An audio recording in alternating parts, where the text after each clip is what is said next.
All right, so we're COMP123 week 4, lesson 4, part 2. And we just finished talking about Git. And now we're going to kind of go right into the lesson for today, which is all around inheritance. And the first thing I would like to do is tell you that at the break, I'm going to go around. I want to take a look at your assignment number 1. We're in about half an hour, so we'll break. And I want to go around. If you have assignment 1 ready or you're ready to go with it, I want to take a quick peek at it. And then so we know what it's going to be like. And tomorrow I'll be giving you assignment number 2 out. Okay, so let's go to today's lesson with inheritance. I'll be hosting it here up on this PowerPoint presentation, but I'm also going to be doing it here in Visual Studio. So let's do this Visual Studio thing again and create a new GitHub repository for me. So I'm going to go into GitHub, and if you wanted to do the same thing with me for practice, you could. Right? I'm going to go to plus, my plus, go new repository. I'm going to go fast. I'm going to go COMP123 lesson 04, right? Part 2, right? Because that's what we're talking about today. So you'll see part 2 is the one, and I'll say this lesson describes C# inheritance. You can put as many descriptive comments as you like and press create repository. I get a link for it. This is it right here, right? And then as soon as I get this link, I'm going to create a new file, new project, right? And I'm going to go to Visual C# and create under my project, I'm going to go to console application this time, right? The right way. And inside my console application, I'm just going to choose the name of my project, which is COMP123 lesson 4 part 2, just to keep the same. You can make it as long as you want or as little as you like. I'm also going to click on this create new Git repository checkbox, because now I've said it, I want it to be added to my repository, and click OK. Here it is. This is what we normally like to see. Okay, cool. On my Team Explorer, I have this new commit. I'm going to create a new commit message saying created basic C# project, C# VS project, Visual Studio. Right? Click commit. Okay, I've got my first commit. I got to sync it up. So I'm going to go unsync commits. I'm going to go back over here to this to grab my URI and go back into here and press paste and click publish. Okay, I'm connected. And as long as everything goes well, if I refresh, then I have my new repository, COMP123 lesson 4 part 2, and it gives me a little bit of a description. This lesson describes C# inheritance. Okay, if I want to add a README now, like this is the right time to do it. So I add a README, and READMEs are funny. They have this pound sign here, right? It's almost like a sharp sign, if you will. And you can make it so that there's different heading levels. This is heading 1, this is heading 2, this is heading 3. It's pretty simple, actually, right? Let's leave it at heading 1, and I'm going to kind of space it out here like this. Now I've added this new file, right? And I'm going to leave it like this, create a README file, and commit new file. Okay, cool, there's my README, and it actually tells you a little description of what this repository is all around, right? Okay, that's cool, but I don't have my README file here, right? What do I need to do? I need to go into Team Explorer and sync. It pulls the README file in, and now when I go to my Solution Explorer, if I look, it's actually a hidden file within my files. So it's there, right? It's part of my my files, and if I was actually see what the actual files look like here locally in my system, and I have them in GitHub, my local GitHub folder under COMP123 lesson 4 part 2, I see the README there. So it's physically part of my files, but I don't see it here in my Solution Explorer because it's a file that's been excluded from my solution. If I really want to see this file, because I added it from the remote, and it's a file that I added externally to Visual Studio, if I want to add this file so I can see it modified here in Visual Studio, I've got to drag and drop this file from my folder into the Visual Studio environment, like this. Right? Now it's there. Now I can physically see the file. Even though it was always there before, it was just invisible. Now if I click onto it, I actually see what this thing looks like, and it gives me this dual screen effect, right, where I can actually do some description in here. So this is what it's going to finally look like, this MD file. And here I can add as much detail or stuff I want.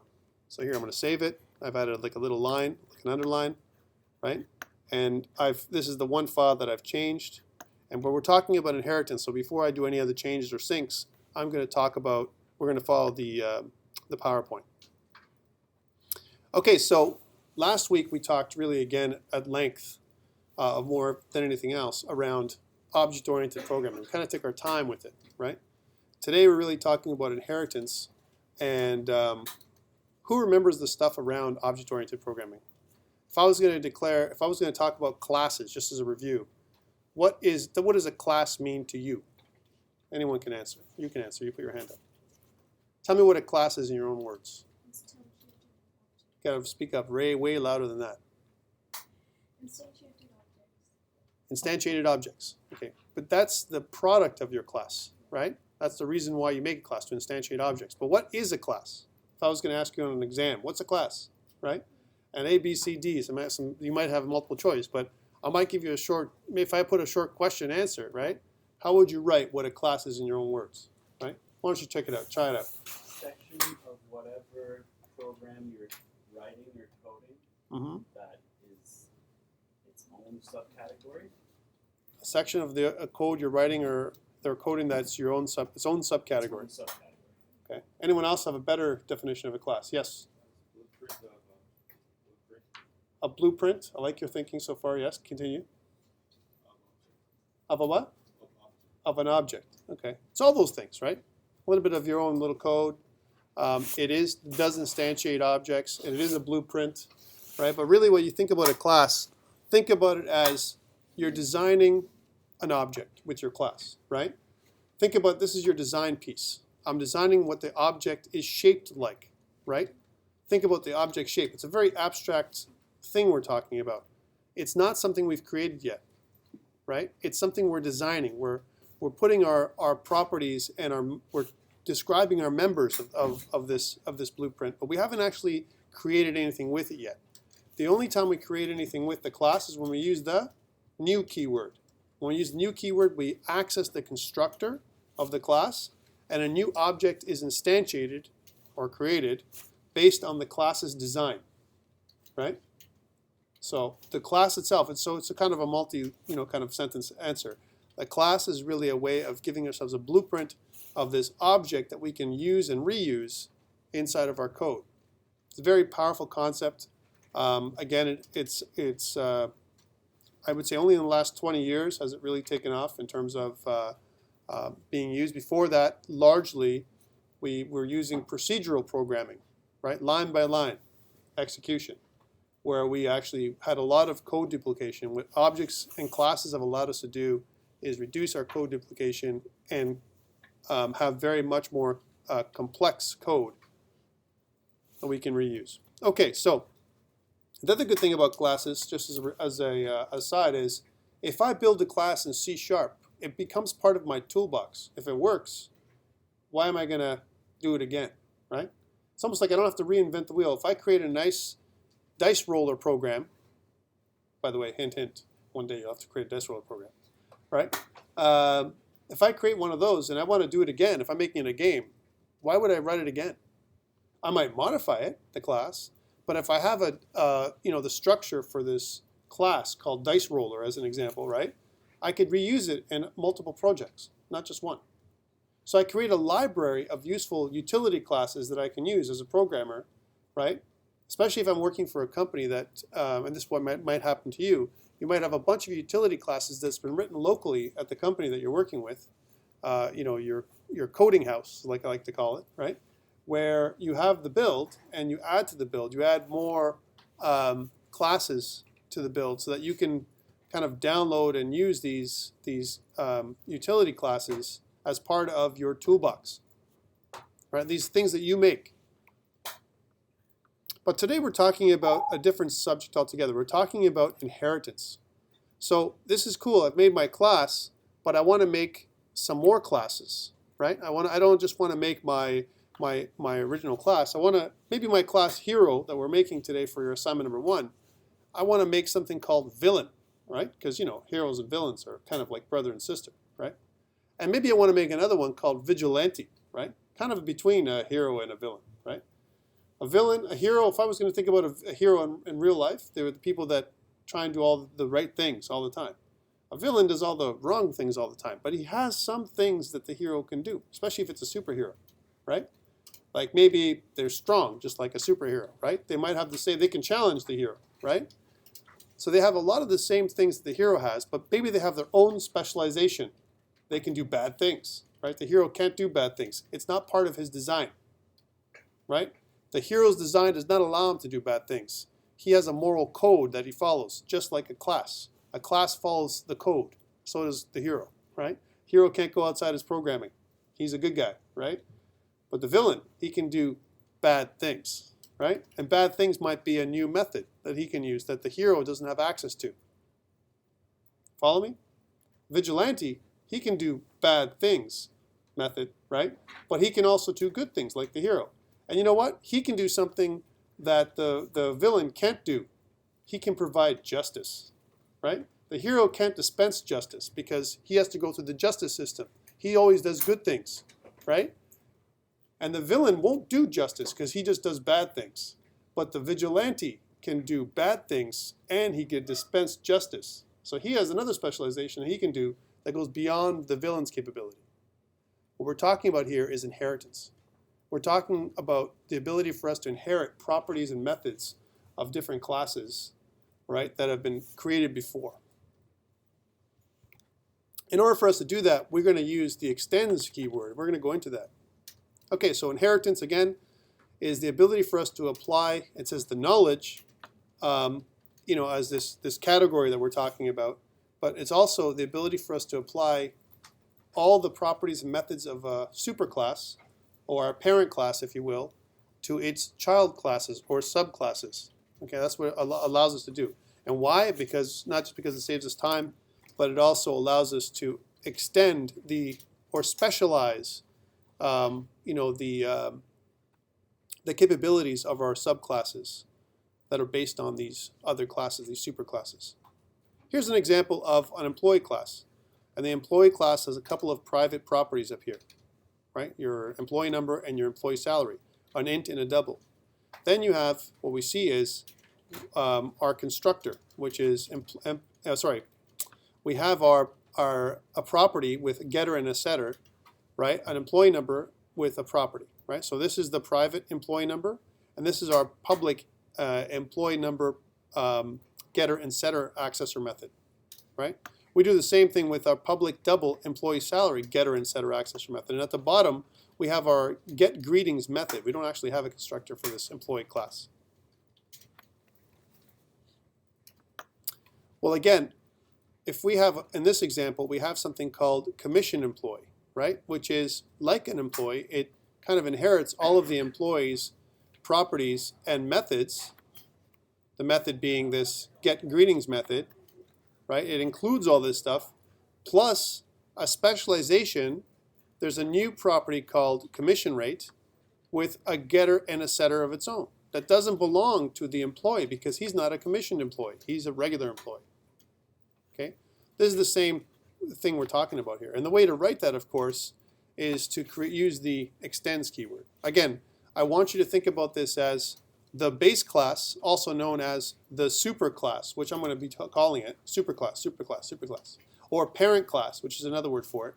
And then the derived class, the extended class, the subclass, the child class, they're all the same things, by the way, right? If you see this on exam, you're going to see these same words describing this new terminology we're learning about classes, superclasses and subclasses, parent classes and child classes. We're talking about the same things. Base class and derived class. Same thing. Extended class. Ancestors, right, is a bunch of parent classes before the child class. Even if I create my own custom class has an ancestor. And the ancestor is the object super class, I'll call it, that exists for all classes in C#. So as soon as you create a class, there's this object super class that all classes derive from or extend. Okay, let's try it out and see what it looks like. So here's my commission employee, and if you notice, I use this colon, right? The colon tells us we're going to extend, just like we do in Java, right? We're going to extend the functionality of our employee. It's going to extend the employee class with this colon. That's our syntax. Let's try that out. So if I go here, here's in my COMP123 lesson 4 part 2, I'm going to create a couple of, this is my main project, right, as an example, and here is my main class that I use to control my project. And in here is where I'm going to call, I'm going to create my new objects of this class I'm going to create called hero. Now my hero class, just to be fair, because you got an assignment 1, is going to be different than one you're going to create, right, because that would just be too easy, right? So I'm going to create a new class. I'm going to right click on my project. I'm going to go add, and I'm going to say new item, and it's going to be a class. And I'm going to call this the hero class, just like you would have to do for your assignment. But mine will be different. Okay, here's my hero class. And in here, my class hero, I need a constructor, right? And just to remind you, I have to use something like my constructors always have to be public, right? My constructor doesn't have to be void. I can't use void. There is no return. If I just put public hero, right, I can use simply this as my constructor, right? My public hero class. My hero is also going to have some properties which I'm going to define above my constructor. And I'm going to use, and this is what I would expect you to do when you create your assignment, I'm going to kind of declare my constructor with some comments. So here's my constructor, right? This is what I would do and I would expect you to do for all of your assignments, right? And then here I'm going to create my private properties, because remember we want to do private properties. That's as the theory goes, and public methods, right? Here's my private properties. I'm going to make my hero, and we're going to create a Boolean property, right? So I'm going to go start typing bool, right? And my Boolean property for him is going to be bravery, right?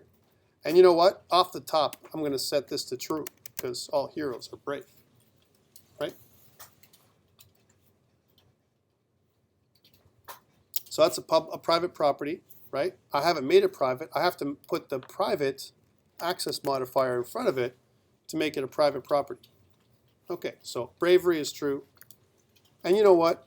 We know our hero is going to, let's say, be resistant to some kind of damage. So we're going to give him, first of all, he's going to have a health, which is like your hero. So here's a private property. We're going to call it an integer. He's going to have a health, right? We're not going to set the value right now. Okay, we're not going to initialize the value. And we're going to have another property, private, right? And instead of making it strength, our heroes are all going to be smart. So we're going to call it smarts. Sure, we're going to call it smarts, because that's the kind of guy that I am today, right? So he's got smarts, he's got health, he's got bravery, or she. Let's make it a she, right? How about a gender, right? Yeah, I like the she. She, string, gender, right? And right now, we'll leave it at that. We can kind of take our gender in, right? Okay, so we got a bunch of public properties or private properties. And we have our constructor, it's the empty constructor, but I want to create the ability for us to kind of assign our health, smarts, and gender, right? So I'm going to say, I'm going to listen for it here, right? I'm going to call it the same name too, just because, to make you guys crazy. How about that? I'm also going to say smarts, and I'm also going to do a string called gender, and it's going to be the exact same, which I can do. And inside my constructor, I'm going to set the value that I get in from the constructor to my private properties, like this. This dot health is equal to health, right? This dot smarts is equal to smarts, and this dot gender is equal to gender. Why? Because this gender here that's inside my constructor, if you remember nicely, right, is a value property, a value parameter that comes inbound, right? It lives and dies within this public hero constructor scope right? These things here that come into my parameters. But the stuff I'm referring to up here with this keyword refers to the private properties that part of my hero class scope, which is this scope here. That's why we used this keyword. Okay, so we've got that. And we're going to say we've got our public methods down here. And one of the public methods, which is, our hero does good things, right? That's what he does. He does good things, right? And we're going to make a console.writeLine. And inside our console, I'm going to scroll up in a second. Our console.writeLine, we're going to say, doing good things. And then we're going to say, yeah. Right? Because that's the kind of guy we are, and the kind of girl we are. Because we don't know if we're a girl hero or a guy hero yet. Okay, we need to do a couple things to the method here. We've got to declare it as public, right? And we've got to declare its return value, which is void, right? We don't return anything from this public method doing good things, or does good things. Okay, if you notice camel case, right? Does lowercase g, good, capital G, capital T, does good things, right? You may also see some places that do methods capitals as well, right? It's really a standard that you might see from one place to another. One place you work, could be your professor might demand you use methods as capitals as well. That's just his best practices. Mine, you use camel case for methods, and only the hero methods and properties actually, and only the constructor or the class level you put camel case. Or upper camel case. Okay, so I've got this class, a very simple class. Okay, and now I'm going to save this class, and I'm going to go back to my program, my main program here, right? And when I do that, I'm going to declare a new object. So I'm going to say var. I'm going to say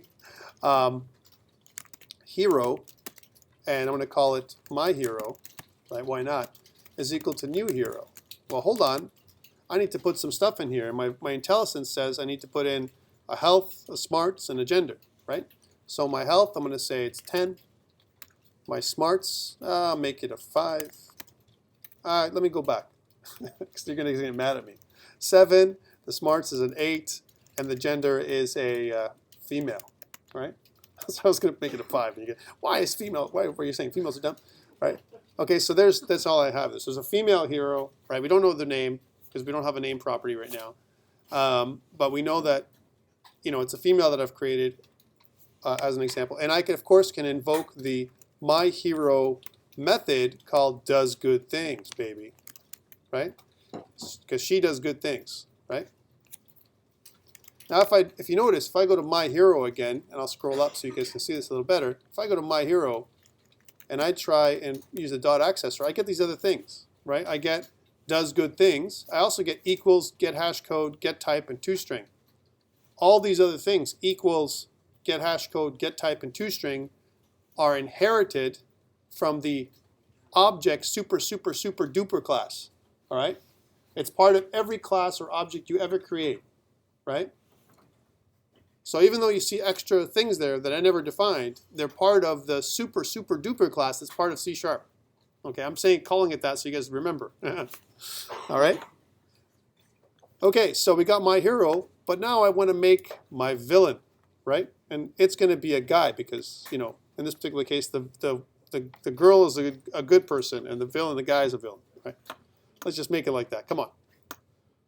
Oh, wait. Hey, my workflow, I forgot. I did a bunch of changes. I created a class and I instantiated an object here. Let's test it out. So I tested it out. And oh man, it went away. Why? Because I need to do this console.read key at the very latest so I can see my results, right? And maybe some kind of console.writeLine saying press any key, in this particular case, to exit, right? Okay, these are good things. And then after that, I'm going to put some comments that say, wait for output before closing console, or input, sorry, that'd be okay. I meant wait for the output that you're going to get from the program, but I know what I meant. There we go. Okay, so we got this little comment, this little section. I could actually make this a little method of its own, which is part of my program, but let's leave it the way it is. Okay, and if you notice, I've got my hero class. It's not being used, it's only been used once. If I run it again, my hero does good things. See, doing good things, yeah. And let me just do this, change this font size and my layout, my colors, because I don't like my screen background and my font, my screen text has got to be black, and my layout is going to be big because I want you to be able to see what I'm typing. There it is. Doing good things, yeah. Right? Doing good things, the hero. Okay, this is cool, and we're going to take a break after this. But I got to use my Team Explorer, and I got to go to Home, and I got to go to Changes, because I've just done a major change. This is a milestone, right? I've added a new class to my program, right? So I'm going to say added hero class to program, right? Commit. Okay, it's a local commit. I want to sync it up with remote. Unsync commits, click sync, and then bang, it's there. And if I go check online, right, I've got 4 commits now.